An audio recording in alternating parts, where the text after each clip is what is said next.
मौर्य साम्राज्य के उदय से पहले भारत के इतिहास को प्राचीन संस्कृतियों, राज्यों और राजवंशों की एक श्रृंखला द्वारा चिह्नित किया गया था, जिन्होंने इस क्षेत्र के विविध सांस्कृतिक, आध्यात्मिक और सामाजिक परिदृश्य में योगदान दिया था।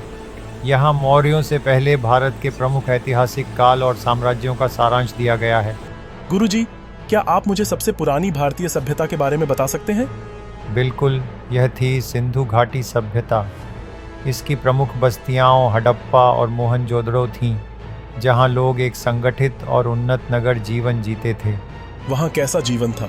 उनके पास अच्छे से योजनाबद्ध सड़कें, अन्नागार और नालियों की व्यवस्था थी। लोग कुशल कारीगर थे और व्यापार में भी संलग्न थे। हालांकि जलवायु परिवर्तन या अन्य कारणों से यह सभ्यता धीरे धीरे खत्म हो गई। गुरुजी, फिर वैदिक काल कैसा था? आर्यों के आगमन के साथ वैदिक काल शुरू हुआ।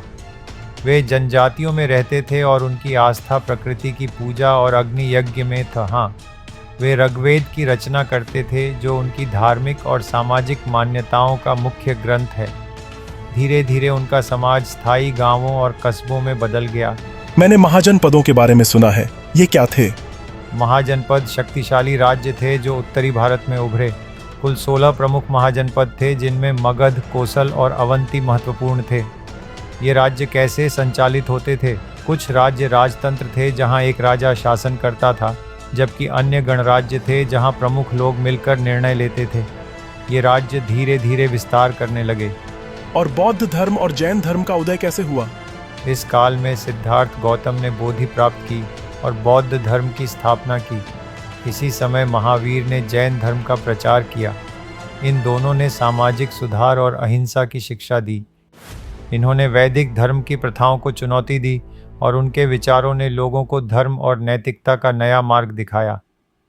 कई लोगों ने इन धर्मों को अपनाया। और मैंने सुना है कि मगध बहुत शक्तिशाली राज्य था, वह कैसे उभरा? मगध वास्तव में शक्तिशाली राज्य था। राजा बिंबिसार और अजातशत्रु ने इसके विस्तार में बड़ी भूमिका निभाई। राजधानी पाटलिपुत्र को किलाबंद कर मजबूत बनाया गया। नंद वंश ने मगध की शक्ति को और बढ़ाया, लेकिन उनके शासन का अंत चंद्रगुप्त मौर्य के उदय के साथ हुआ, जिन्होंने इस वंश को समाप्त किया। क्या भारत में उस समय बाहरी प्रभाव भी था? हाँ, फारसी साम्राज्य ने उत्तर पश्चिम भारत में शासन किया और नए प्रशासनिक तरीके और सिक्के लाए। बाद में सिकंदर महान ने भी भारत पर आक्रमण किया। सिकंदर के बाद उसके उत्तराधिकारी कुछ समय के लिए भारत में रहे। अंततः चंद्रगुप्त मौर्य ने उन्हें पराजित कर भारतीय क्षेत्रों में मौर्य साम्राज्य की नींव रखी। तो मौर्य साम्राज्य की स्थापना से पहले भारत एक विविध सांस्कृतिक और राजनीतिक भूमि थी। बिल्कुल, हर युग ने भारतीय इतिहास को एक नई दिशा दी और मौर्य साम्राज्य के उदय के लिए ठोस नींव तैयार की। अगर आपको ये वीडियो पसंद आया तो कृपा करके वीडियो को लाइक करें और चैनल को सब्सक्राइब करें तथा आपसे ये विनती है कि इस वीडियो को शुरू से आखिरी तक देखकर देशभक्ति का सबूत दें।